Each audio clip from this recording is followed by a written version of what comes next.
program to bring you this important message. Yo, it's Remember the Show. Slick with the flows, where the sparring can go. Who's gonna be on, man, you never will know. Guess you better tune in, cause we live from Chicago.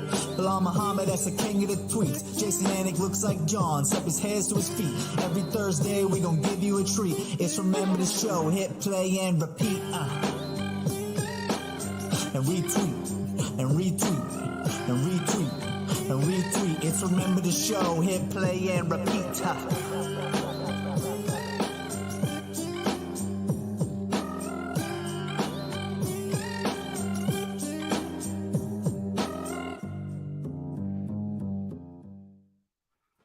What is up?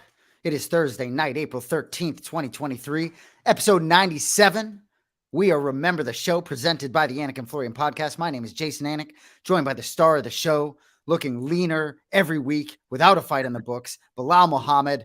Dude, Israel Adesanya cemented himself last weekend, one of the all-time greats. Ton to get to from UFC 287, but was great to see your face in person in Miami a few days ago. How are you, my brother? What's up, my brother? Yeah, it was an awesome time. We had a good dinner, and, we got a good victory out of my boy Nacho. So, yeah, it was a great trip. And finally came back to good weather in Chicago, too. So, today was a good day. So, we're moving in the right direction. Did you watch the Chicago Bulls last night? Hey, we got that dub, right? Big W. Bulls ain't throwing no games like the Dallas Mavericks out here. You know, we're going in for it. We're going to fight until we get to the freaking championship. Unbelievable. I did not intend to bring this up, but did you catch DeRozan's daughter?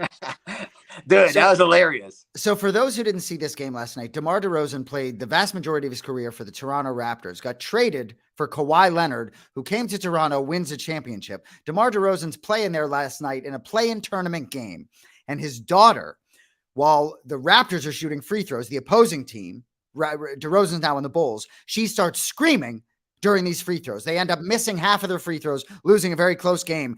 But it was unbelievable. I mean, she really screamed. It really, I think, had a legitimate effect. Do you agree? Yeah, I think so too. I was hearing his interview today with somebody, and he's like, yeah, I ain't started noticing it until like the second quarter. That was my daughter. But like, right. Obviously it was like they were realizing, yo, what's that sound over there? She was like saying it right at the right time. So that was exactly.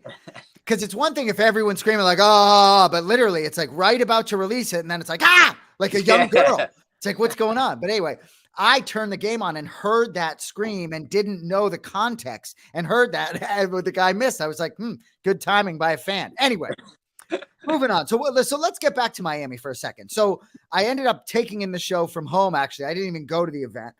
So obviously a big night for you and your team. We'll talk about La Jaula. I can't call him Nacho if he wants to be La Jaula.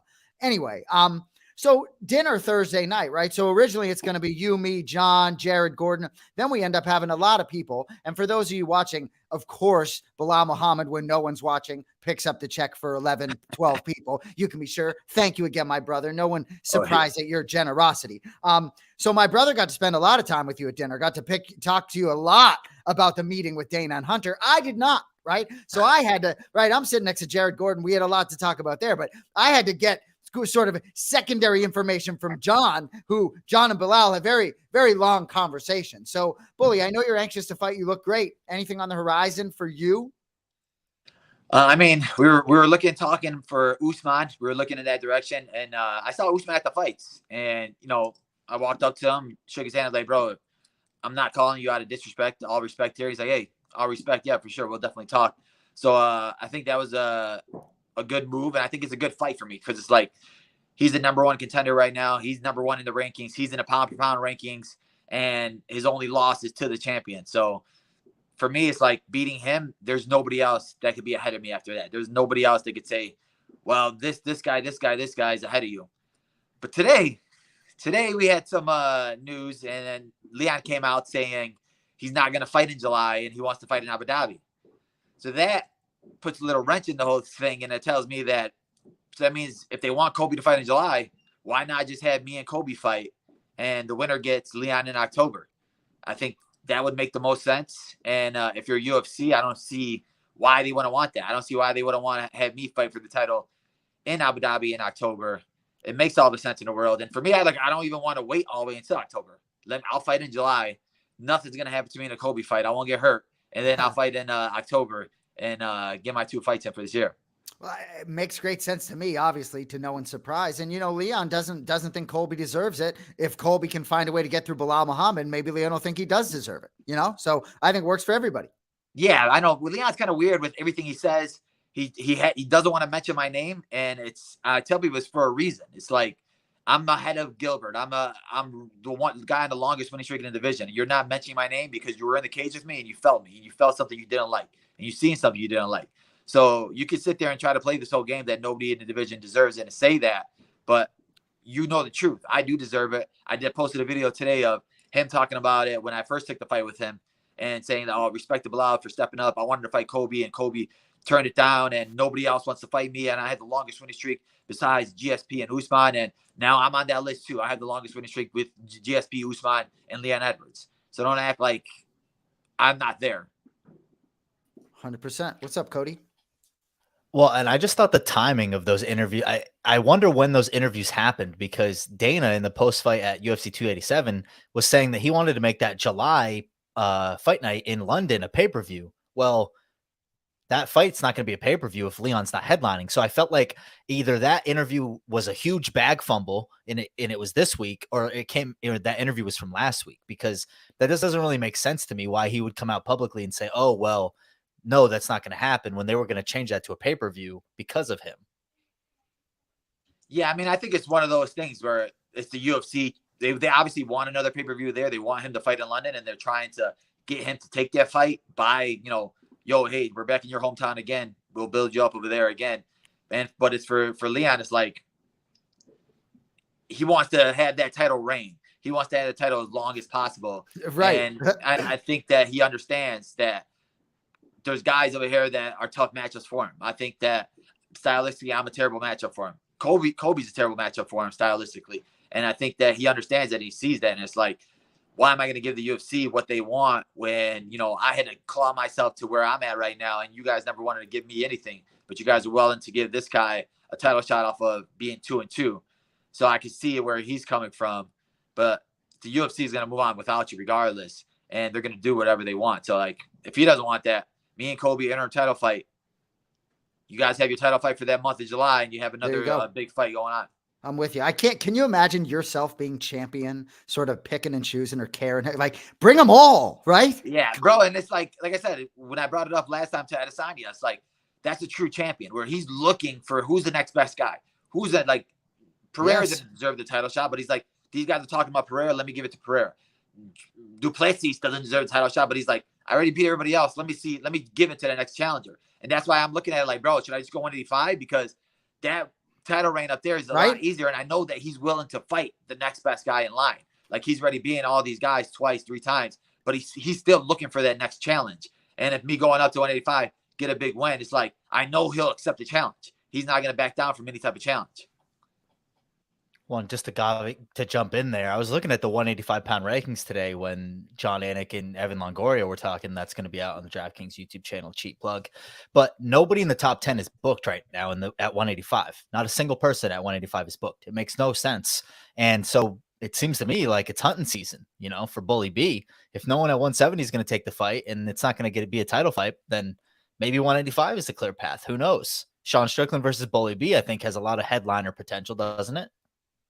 Yeah, exactly. And that's what the crazy part is, where it's like, there should be a clear path for me at 170. It should be set. But like, if you have to sit there and be like, oh, well, 185, just because the champion's willing to fight the next challenge, that's what's the joke about the whole thing. Leon's only beating Usman in the top 10 right now. So why is he acting like, let me see how the rest of this year plays out with these other guys. There's a lot of guys you can fight. So don't act like, I've already gone through this guy, that guy, that guy. It's kind of a joke. I'm with you. Before we move on to Nacho, I have to say, so I got to spend some time with Mike Valle, right? And I'm thrilled to have been able to spend that time with him. And he said when he met you, he told you right away, like he saw that you had championship medal. And he said, I said to Belal right away, you have what it takes to become a champion. He said it right away. He was talking a lot about you and Yair being special as well. But Mike Valle, so soft-spoken, such a sharp guy. I really enjoyed spending time with him. I didn't want to not say that tonight. Yeah, no, honestly, he was one of the only coaches that, after I trained with him 2 to 3 times, he was like, bro, honestly, you have everything it takes to be a champion. You have what it is. And he didn't want anything out of it. It's not like it was like to try to sell me to come to his gym or anything like that. He's like, bro, you have all the skills to do it. And I think you will be a champion. And then I'll just go there, here and there. And then it just became full time there because he's a guy that really cares. He's not one of those coaches that's in it for the money or in it for the fame or anything like that. He's in it to help you achieve your dreams. Like you said, he's seen guys from the bottom and he's seen them with their talent and what they were capable of. Nacho, literally, he came from Chile when he was 16 years old with no family here, nothing. And he was training down in Miami by himself, sleeping on the gym floor, making friends at Subway and getting food from free food from them every single day. And he was living life like that. And Mike Valle met him because they were looking for training partners for Yair when he was going to fight Alex Caceres.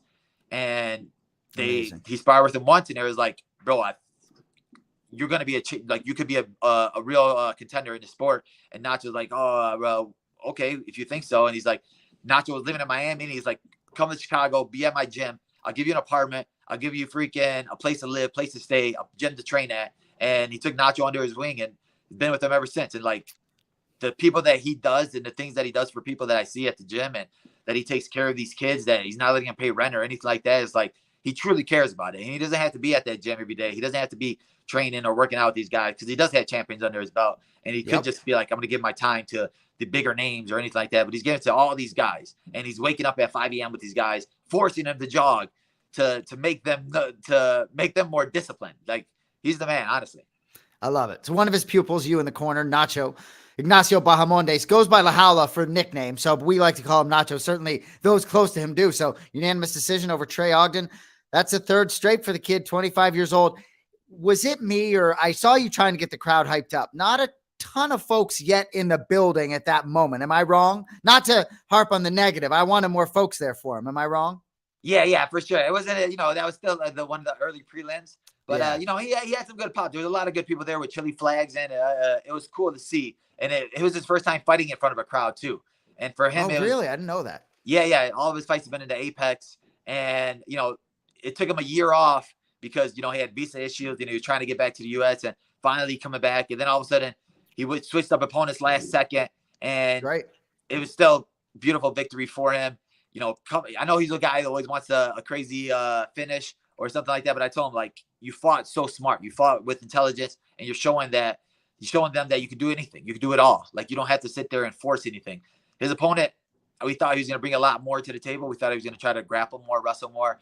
And he didn't. So I just told him, like, just keep being smart. You're picking them apart from the outside. You're showing things. You're getting your ring time in. That's all that matters. You're 25 years old. You don't need to force anything that's not there. Yeah. And, 15 minutes can be real quick sometimes. Sometimes there's a little bit of feeling out. And it's like, got to get that dub. You know that better than most. Yeah, exactly. And I told him, bro, it's like, you're this young and you're this good right now. And you see, like, the people, like I said, fighting in front of the crowd for the first time, his composure was so good. Like, he didn't have nerves in the back. He was just so chill. And then even after the fight, he was just like, what did I do wrong? That was like the first question. What did you see wrong? What did you see this? Should I did this more? Should I did that more? And I'm like, relax. We'll talk about it Monday when you get to practice. Just take this victory in. His family he had his 3 brothers back from Chile, first time in America. So he's chilled down there in Miami with them for the last week. So it was cool just to see the whole thing from him. I love it. Enjoy your win. Get out with me on the floor and let's watch the pay-per-view. Speaking of pay-per-view, main event, Israel Adesanya stamps that legacy. Not like it needed any stamping, but absolutely one of the greatest of all time. I alluded to last week, I really wanted this one for him. If I'm not mistaken, I think you and Cody forced to lean Pereira. Certainly, he looked like he was starting to feel things out there in the second round. I couldn't be happier for Izzy. I want your take on the fight, but I have to say this. I'm just a little curious. I went back and forth with some people on this, right? Looked to me like a couple right hands, and then the canvas did him a little bit of a favor with the head hitting the back of the canvas, then that hammer fist to the ground, bow and arrow. I loved every minute of it for Israel Adesanya, going up against a guy in his 4th UFC fight. Yeah, honestly, it was huge. Honestly, I wanted him to win too. It was one of those moments where we said it. We were like, I want him to win just because, losing to the same guy 4 times in a row is crazy. And, you know, he's such a great champion, and I respect him so much as a champion. But I'm like, if it's on the feet, man, Pereira is just so good, and he's so big on the feet. I just thought it would be a bad matchup for him, and I thought he would have to wrestle, but he proved us wrong, man. He came out there with that game plan. He said that I was going to play the rope-a-dope. I knew that in that first fight and his other fights, when he has guys on the ropes, he opens up and he goes for the kill, and he opens up and goes for the kill to his own fault sometimes with guys like Adesanya, who could be comfortable in the fire, could be okay using that shield, standing there, willing to take a couple to see that opening and wait for that opening. And it was cool to see with Adesanya's video that he posted on Instagram of them actually practicing that in the gym, where he had guys where his back against the wall and guys are throwing bombs at him, and he's trying to stay in there tight. And he comes with the jab, big overhand right. And I mean, it worked perfectly. The first fight at the end of the first round, he hit him with that overhand once, but time ran out. This time he hit him with it twice. That second one dropped him. And I think he hit him with like a little bit of hook too, as he was falling too. Like I said, his head, it bounced off the canvas, and Adesanya went for the kill right there.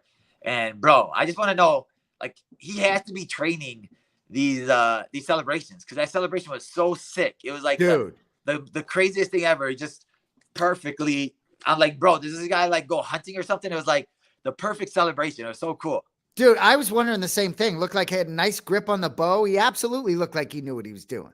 Yeah, he had to be training that in the hotel room or anything. Like there's no possible way that he just pulled out of thin air and just did that. So he and Joe Rogan are tight. You can be sure Joe knows how to handle a bow and arrow. Bone marrow. What's up? Well, I say the new rivalry is when Alexa's son is old enough to fight. He's going to take out Izzy Adesanya. I mean, because that's, I understand Izzy wanting to own, like, oh, I'm so petty. I don't think a 32-year-old like trying to taunt a child is really that cool. But in the moment, more power to him. I mean, and how much of that rope-a-dope, I don't know if I believe. Obviously, he was training it, but I mean, the knee that he took was an absolute banger of a knee, and it was just a crazy game of inches. If Alexis throws that knee, backs off, maybe he finishes Izzy, but that's not the way that it played out. And Alex did say that he was going to move up to 205. Him and our boy Mal Hill were kind of going back and forth, and who knows? I think in the aftermath of that fight, they were quick to talk away the trilogy. I think the trilogy needs to happen at some point. They're 1-1 in MMA. Alex obviously has the better record as far as combat sports are concerned, but I would love to see them fight again, maybe with a little bit more experience in an octagon for like Pineda. Belal, is there anyone you'd rather see Jamal Hill face just off the cuff against Alex than Pereira? I mean, I want to see him fight Yuri, just because a lot of people are disrespecting Jamal. They're like, oh, Yuri's a real champ. And I think Yuri's an easier fight for him than Pereira. I think Yuri gets hit a lot. He's open a lot. And Jamal just has that crazy power. He has that one-punch power, but he also showed his last fight that he could kick, he could grapple, he could wrestle, he could do it all. And he's going to keep proving these haters wrong. There's a lot of haters out there thinking, oh, well, you just beat Glover. Glover's old, yada, yada, yada. And I'm like, all right, we'll see him against Yuri. Yuri went to war with Glover. Yuri almost lost to Glover in the last 30 seconds. So Jamal didn't have no scary moments at all in that fight. And I think that once Jamal fights Yuri, people realize how good Jamal really is. So Adrian Yanez, no, you're good, man. I was going to move. I can't. Rob Font's staring at me with those googly eyes, man. I have to go. I mean, Adrian Yanez, right? Dude, I have to start with Adrian Yanez because I'm going to talk about Rob Font, but I got to feel for Adrian Yanez, but he will be back. He's a young kid. Love the kid. My brother ran into him in the airport, in the hotel lobby, I think a little bit down. Yanez, you will be back, my brother, if you're watching. All love. But Rob fudging Font, bro. Dude, like, I'm so happy for this guy. I know it's well documented, but he has done a lot of these fight nights, and for him to have that moment on a pay-per-view. So I have to say, my wife knows a decent amount about the UFC, certainly a Belal Muhammad supporter and follower, and she gets some things about MMA on her feed, right? But so she creeps out for this Rob Font Yanez fight. I'm watching the pay-per-view at home, so she creeps out for this fight. I thought it was a good time to come out, for this fight, right? So the fight happens, Rob Font does what he does, and I was like, so you know who Rob Font is? She's like, yeah, I know who Rob Font is, from Boston, easy on the eyes. I'm like, oh, okay. You like yourself some Rob Font. I get it. Easy on the eyes, Rob Font. So I just want to shout out. My wife thinks you're hot too, Bob Font. There you go, kid. But dude, what a moment for him. I'm so happy for him. You must be too. Yeah, I mean, it was one of those fights where you're like, I don't want to make a pick because both guys are so cool. I've seen Yanez there a couple times, and I lost my sunglasses inside the gym, and he brought him back to me. Such a good kid, but Font, I saw him there with his family. Such a good guy too. So it's like for him coming off a couple losses in a row, big fights, that it was good to see him getting back on his feet. And Tyson Chartier posted or texted, I think John, saying that we're back or don't forget about us type thing. Yep. And it was cool to see because both those guys are legit. Their gym's legit. Him and Calvin Cater are so cool, and seeing both of them rise to the top. Like you said, Yanez is still so young, and the way he takes this loss is really well too. Because I messaged them too. I messaged him words of encouragement. He's like, "Yeah, bro, it's all good. I just feel bad for the next guy that I fight." And it's cool to see that because absolutely it could have went either way. Both of them were really good in the pocket, and I knew it would be a big boxing fight, and it would be like who lands first. Yanez landed some really good shots inside of that pocket, but he does have to learn to not take as many hits. Sometimes he takes a hit to give a hit. When you're going against these top tier guys like a Rob Font, who's been in there with the best of the best, and he understands those little things, those little openings could lead to finishes. He'll see those and take advantage of those. So for Yanez, you just got to be a lot smarter with your distancing, not just only seeing red and trying to play that game. Be smarter with it. You're more talented than that. Rob Font showing that y'all must have forgot. I'm still that good. I still belong in with these top guys. Everybody was saying before that fight that Yanez had some of the best boxing in the UFC. Now they see that Font does. His jab is always very good. It's always smooth, and I want to see who they give him next.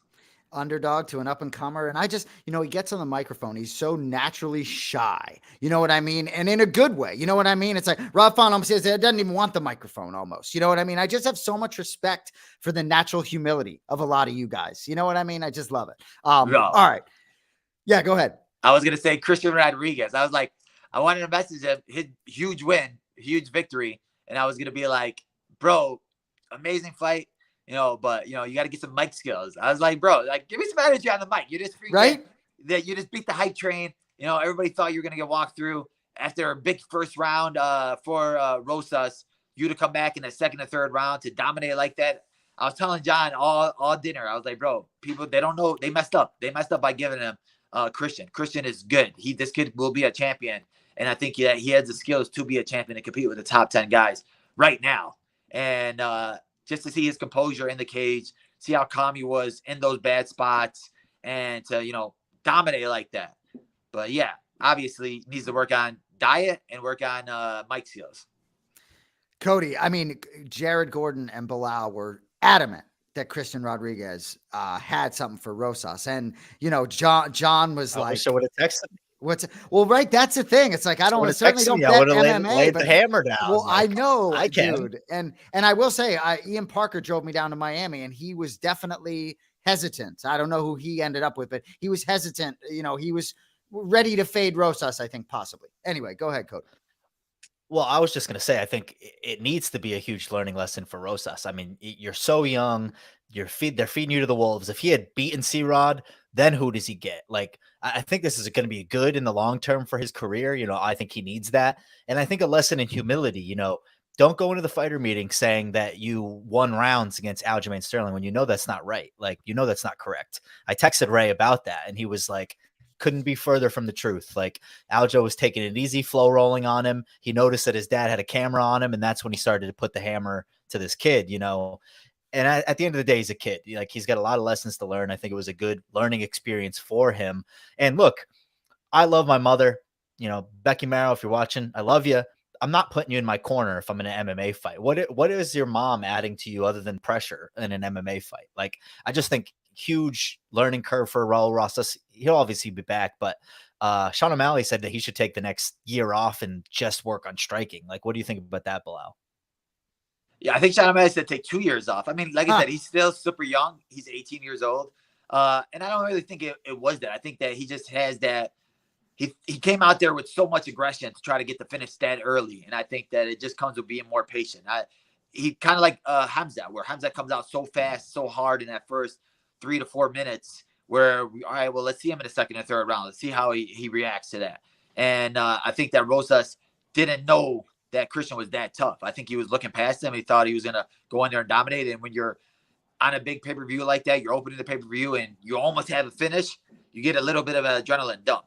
I don't even think he needs to take 2 years off. I do think that the UFC just needs to, it's not even like a building process of take smarter fights or anything like that. I think he just needs smarter coaching, have coaches, real coaches in his corner. And for him, I think it's just going to make him fight more patient and more smart. I don't think he needs to go the route of, all right, get out of the UFC or anything like that. I think he could beat some of these guys in the UFC. He's just not top 10, top 15 ready yet, but he can sit there, build up 2 to 3 fights against unranked guys and go from there and build your brand, build your name up instead of thinking I'm a superstar right now. Well, and I think the danger, as you see with a fighter like Ryan Hall, like if you come in and you're a striking specialist, like the risk is pretty low as far as fighting up competition. When you're a grappling specialist and you're fighting up competition, I think the risk is very high. Like the fighter ranked above him on Tapology is Gabriel Lopez. Gabriel Lopez will smash him on the feet. So I think when you're a grappler, like look at Ryan Hall. When Ryan Hall faced high level competition, didn't really go his way. So I do think there's something to be said for taking the time in the gym and taking the time off. But I think everything that Belal, is he paying you? Like, should he be signing Belal up as a head coach? And I just think people just don't realize how good Christian is. There's not a lot of guys that would have been able to defend that rear naked choke in the first round. There's not a lot of guys that would have stayed there and been that comfortable. And I think a lot of guys would have even gassed out after that first round like that. And they wouldn't have been able to go to second or third round like Christian did. There's not a lot of guys in the 135-pound division that would be able to defend those takedowns and still be able to strike and elbow you and hurt you in those spots. I think Christian's a lot better than these guys are giving him credit for. And like I said, I just think that it's not a level of competition. I think it's just better fights. Have, like, his coaches are screaming in this corner, telling him, like, you got to win. You're better than this. You're this, you're that. Like, they're not giving him any real advice. They're not telling him, all right, be smarter, jab a little bit, set up your takedowns with crosses. You're tired right now. Don't just shoot in the open mat. Push him to the cage. Use those little things. When you take his back, don't just jump on it and fall off. Get that positioning, hold the position a little bit longer. Those little things. And I think that he has good coaches that he works with down there, Hector Vasquez and stuff, that he told me he works with them on there. I was surprised he didn't have him in his corner, but I think that just came with the cockiness that, I don't need a corner. Like Mike Perry, where he wants to put his girlfriend in his corner. I was just going to say that. Exactly. Yeah, it's like that level of cockiness. Like, yeah, I'm cool with it. So those of you who've been with us for almost 100 episodes, remember the show. No, it's not a podcast. It's a game show.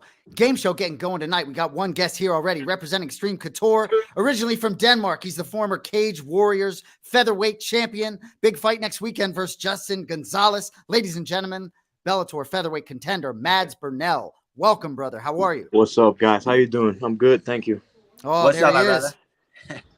Mohammed Usman on the screen, ladies and gentlemen. 1-0 in the UFC. He fights in 9 days, too. Welcome to the show, brother. How are you? I'm doing good. Thank you guys for having me. What's up, brother? What's up, bro? Been a long time, man. Where you been? I've been training, man. I'm in Denver, Colorado. That's where I do all my training camps. So, yeah, man, I've been just putting in the work, and I'm here. Why did it take so long since you won the Ultimate Fighter to get a fight in the books? I broke my thumb. So, for fellow people that get injured, the thumb is not the thumb is not a good, you gotta let that thing heal. It's not like other fingers. The thumb, if I don't have my thumb, I'm not human. You can't do any.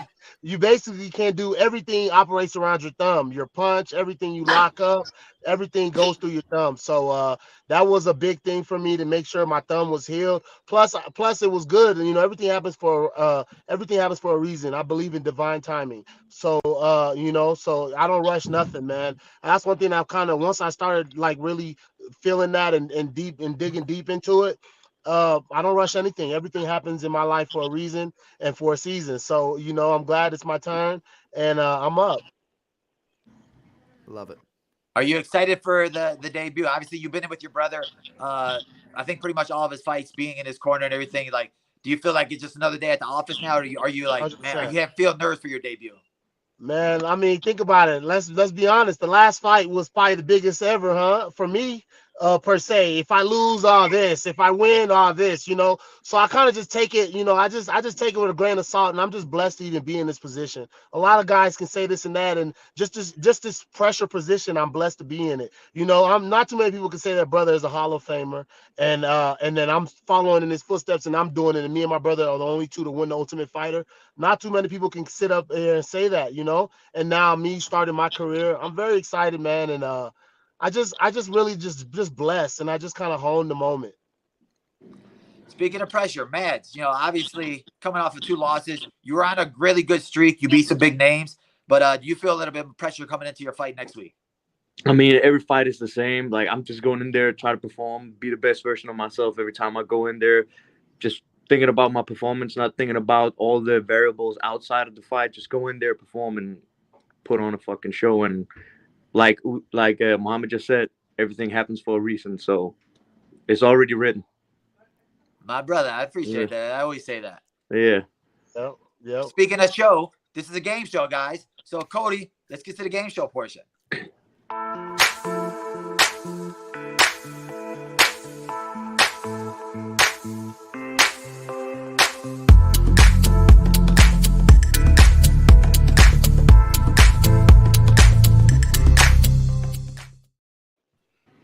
All right, boys. Rules of the game show. The only thing you have to remember is say bully. When you know the answer, shout bully. That's really all you got to remember. Rule 2, wrong answer points your opponent. Correct answer, you get the points. Most points wins.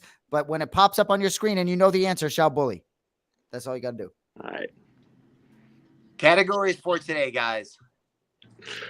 First category is... It's coming. It's coming. Face mash. So these are 2 fighter faces mashed together. You got to tell me which 2 fighter these are. So imagine 2 fighters had a baby. This is how it would look. Second category is nickname game. Every fighter got a nickname. You got to tell me this fighter's nickname.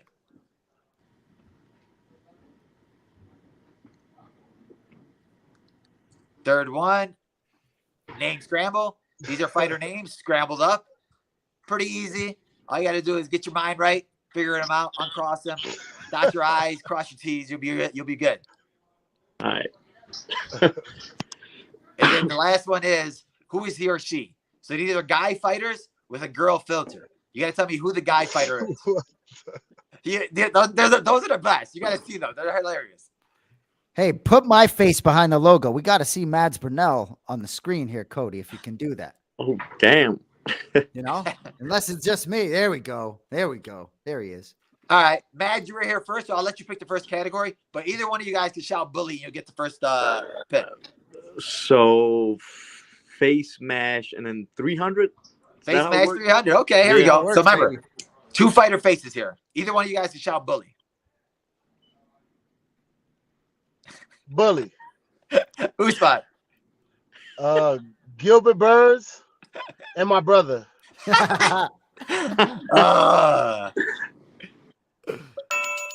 We quick with it.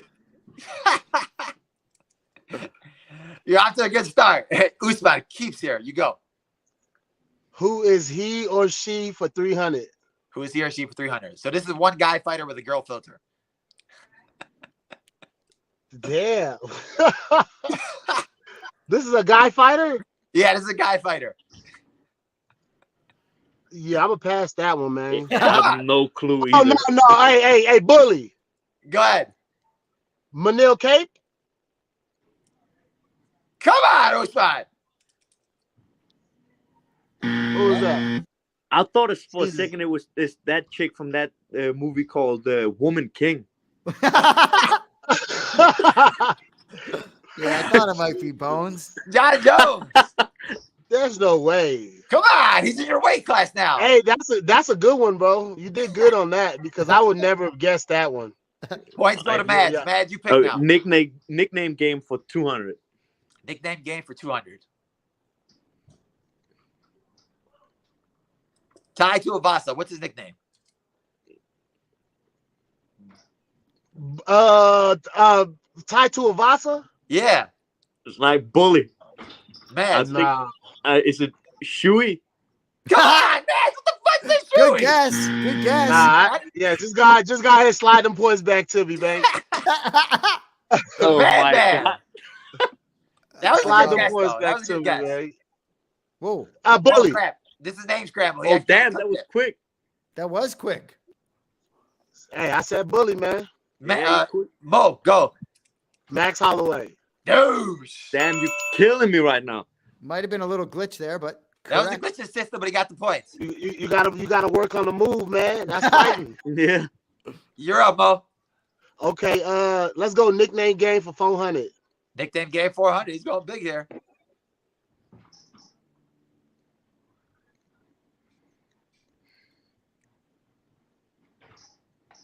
Arnold Allen. Damn. Main Bully. event this weekend. Mads Bully. got it. I Mads. fought this dude, so that's almighty. Oh, you fought him? Nice. Yeah. Almighty Arnold Allen. There we Good go. work, boy. Okay, you're making a comeback now, Mads. Go ahead. Yeah. Your pick. Who is he or she for 200? Who is here? She for 200.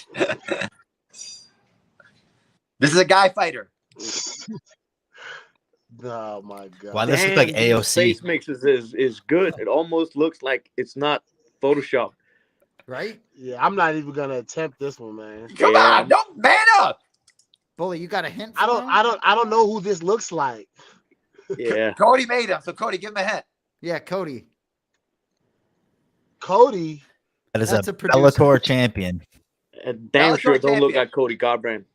No, Bellator I was champion. saying our producer Cody to give you a hint. Hey, Oh, well, let him. Yeah, I'm The waiting on hint the is hint. Bellator champion. one more time. Okay. Bully. Mo. Pitbull. What? No. That's crazy. That one was crazy. That was nuts. Yeah. You're up, Mo. Okay, let's go. Nickname game for 300. Nickname 300. Let's go. Edson Barbosa, legend. Come on, guys. He's fighting this weekend.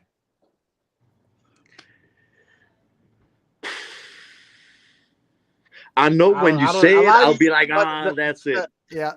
Let's be honest, man. Like a lot of these fighters, like let's be honest, Edson Barbosa, a lot of these fighters, they're freaking Hall of Fame fighters, but everybody knows them by their name.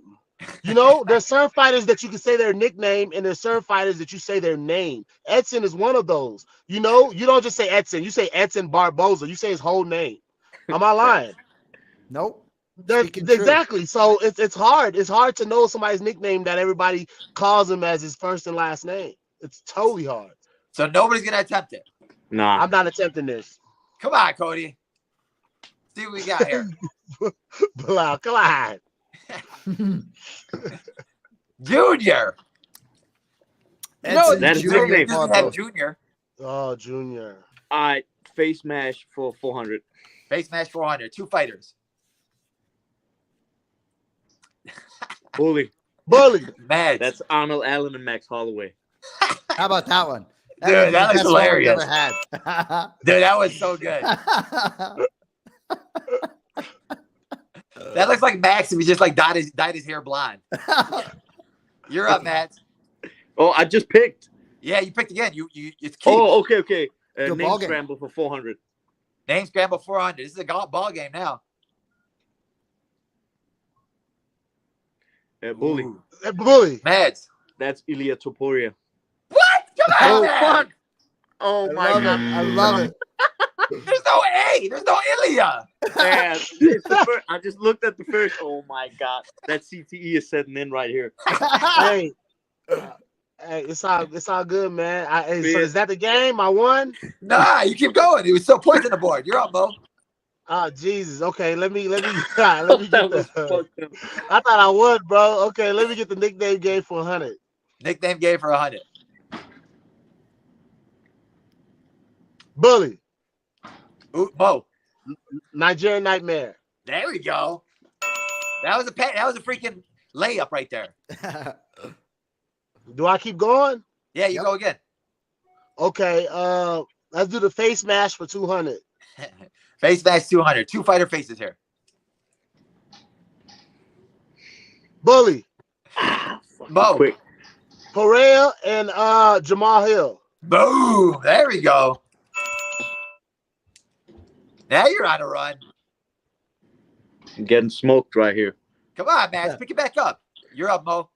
Let's go. Let's go. Who is he or she for 100? Who is he or she for 100?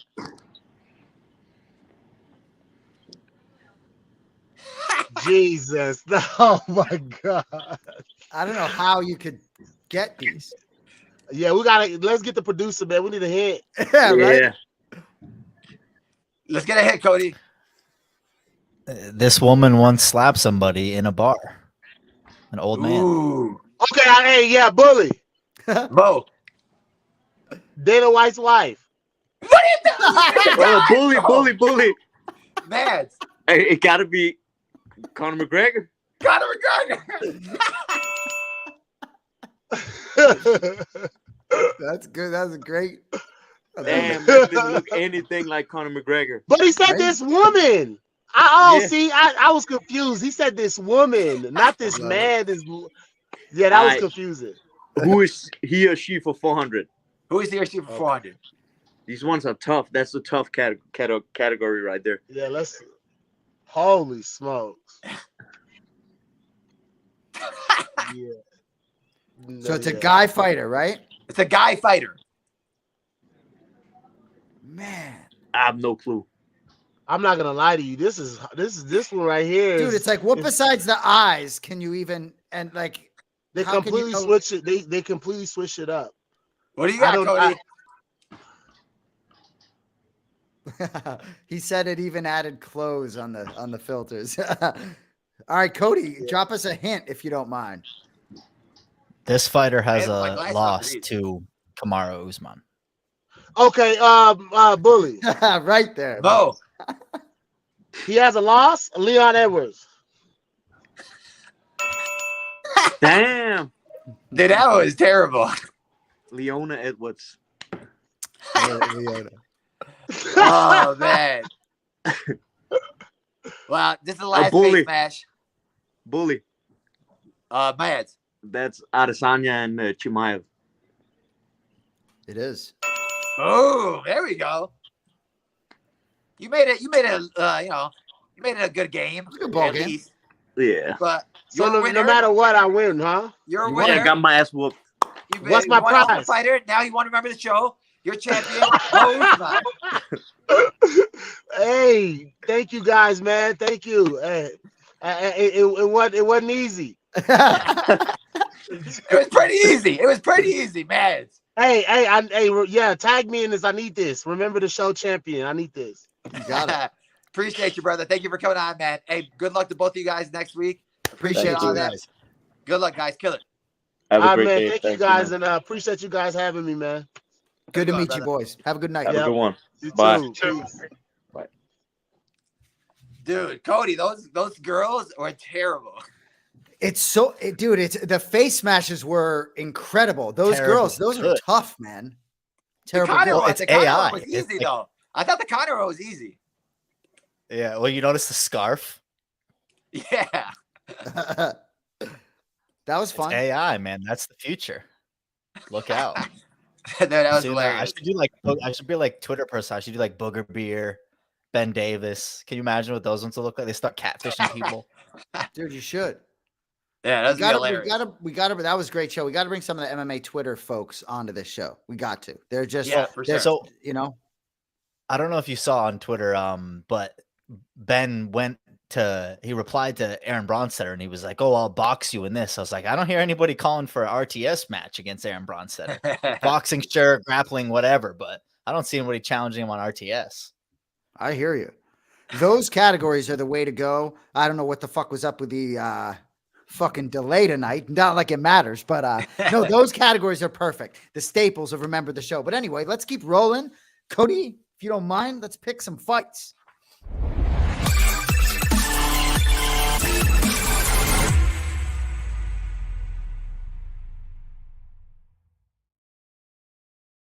My favorite thing to do before these shows is to call my brother and ask him for pronunciations that I know he's already pronounced on his show this week. You know what I mean? He just like sometimes he loves it. Like sometimes, like tonight, Iwan Kutalabi's like Ewan kept saying it to me. I'm like, oh, all right. So some nights he wants nothing to do with me when I ask him. Anyway, UFC Fight Night live from the T-Mobile Arena, Kansas City, Missouri.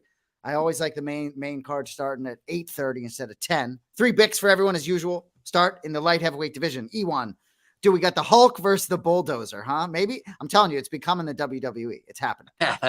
Ewan Kutalaba, Tanner Boser.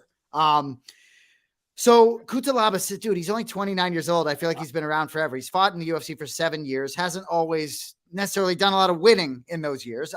Lost 3 straight here, albeit good competition. Kennedy Nzechukwu, Johnny Walker, Ryan Spann, the last 3. Still a big fight here, even though he's lost 3 in a row. Tanner Boser. Boser lost a split last time out against Rodrigo Nascimento.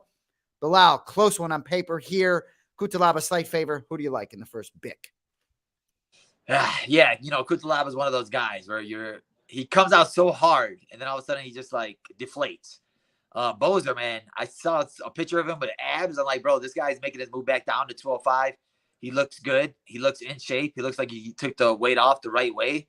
And he had those moments at heavyweight where, they thought he was going to make a run for the title because he's fast, he's agile, he's a good heavyweight, but he just gets out-wrestled by some guys.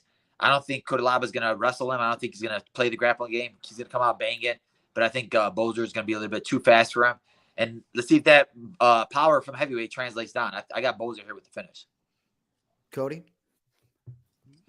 Yeah, I can't help but agree. I mean, the biggest knock on Kutalaba his whole career has been fight IQ. I think Tanner Boser is one of the smarter fighters, and I think it exemplifies that by moving down to a weight class where he's going to be at a speed advantage against a lot of guys, and he's going to have a power advantage. His KO win over former light heavyweight challenger OSP leads me to believe that. OSP moved up. Tanner Boser is now moving down, but he has that experience. His last fight was a close split decision against Nascimento, but he hasn't fought at light heavyweight since 2014. So it is a return to light heavyweight for Tanner Boser. But I do think, especially at dog money, Tanner Boser's got to be the play here. Both guys on Boser. I've heard a lot of guys on Boser. I haven't heard many on Ewan. Still won't go to the window. Anyway, second bic co-main event. Billy Q. I love Billy Q getting a co-main event against Edson Barboza. Just great for the kid. That's my guy. So big win / brawl last time out for Billy Q against Alexander Hernandez. That win aged pretty well when Alexander Hernandez beat Jim Miller back in February. But what a big fight for Billy Q, man, and being the favorite. So Barboza, on the other hand, 37 years old. Well-documented, man, 16-11 in the UFC. I mean, that's a lot of UFC fights. Debuted in November of 2010. Coming off back-to-back losses, Bryce Mitchell, Giga Chikadze, certainly no slouches there. Just tough to tell how many more walks I think are left with Edson Barboza. Just father time, I think, creeping. But big one here in the featherweight division. Billy Q is unranked. Certainly going to take the number 14, if not higher, from Edson with a win here. Pulling for my guy, Q. Cody, start us out on the co-main event, if you'd be so kind. So Billy Q, friend of the show, personal friend. I met up with him and the Steamrollers family after the MSG event where Jason Anik just went right back to his hotel room very quickly. Just playing. I think this call for me is more about fading Barboza than it is picking Billy Q. I do think Billy Q is talented. I think he deserves a number beside his name at some point here in the near future. But I just think Barboza's he's too long in the tooth. He's 37 years old, as you said. He is 3-9 since the loss to Khabib in 2017. So I just think he's on his way out. Billy Q on his way up. Last fight was a banger. I think he's going to have a little bit smarter game plan out here. He's not going to Shane Burgos it against Edson Barboza. So I think Billy Q is going to go out there and get it done. I have to say probably by decision, but give me Billy Q. Belal?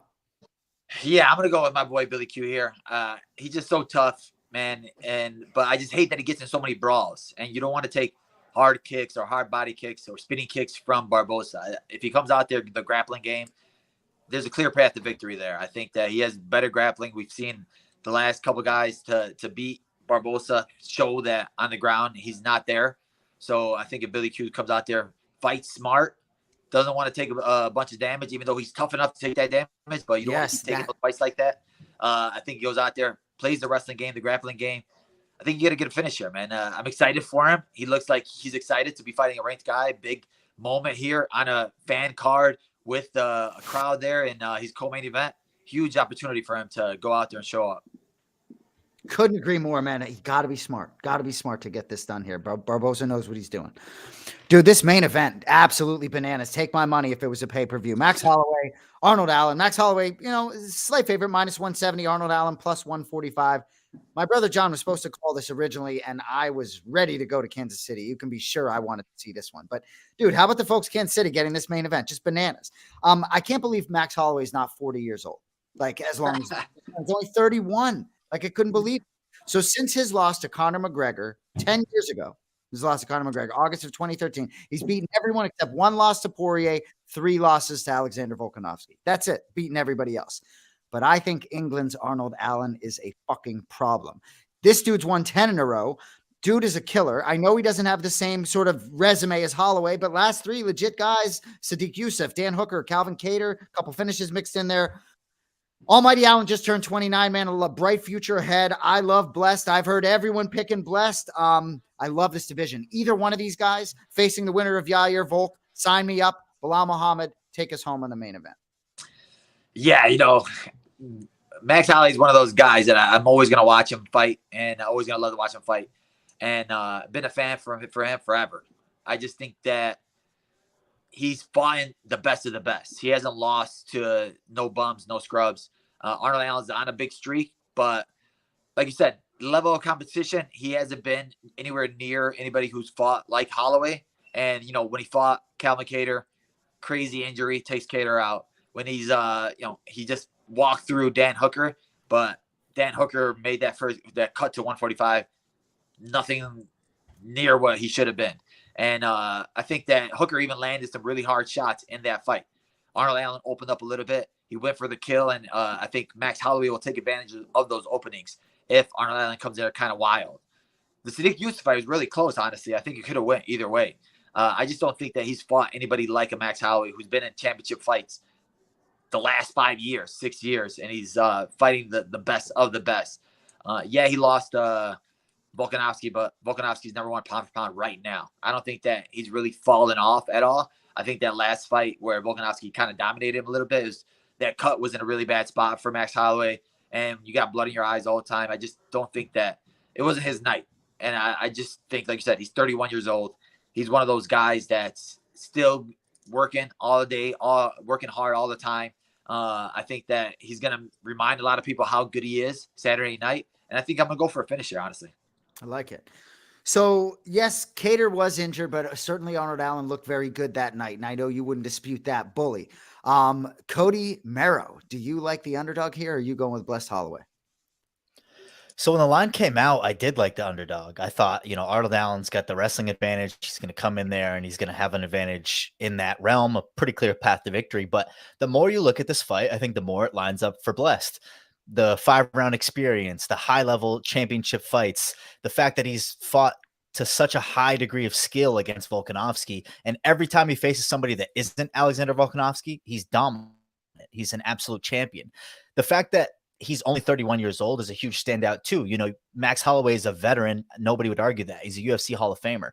The argument against him in this fight is like, well, maybe it's Arnold Allen's time, but Max Holloway is only 31 years old. So one would argue that maybe his prime is still continuing. So I think for all the reasons outlined, it's got to be Blessed Holloway. And if you think I'm going to get out here on a public platform and bet against one of my favorite fighters, not named Belal Muhammad or Aljamain Sterling as personal friends, then you're out of your mind. I mean, it's going to be Max Holloway. I think he's got the best walkout in all of MMA.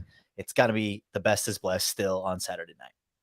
I got a soft spot for these guys with 10 fight winning streaks, 8 fight winning streaks, 9 fight winning streaks that don't get title shot. I mean, Blessed has had his time. Gilbert Burns has had a couple chances to compete for the belt, and while Emmett was disposed of by Yair Rodriguez, I'm appreciative that he got that opportunity. Anyway, Bully, you got anything else before we get out of here? You're probably hungry and thirsty. Yeah, we're about to go break our fast right now, but just appreciate everybody tuning in, man. We're getting close to that 100 That's mark, right. Man. That's crazy, right? I'm telling you. September 2020, the unranked Belal Muhammad starts Remember the Show, and look at him now. Strap season coming. Anyway, for our great director, Cody Merrow, and remember the name Muhammad, my name is Jason Anik. We'll see you next Thursday night and Remember the Show. Peace. Peace.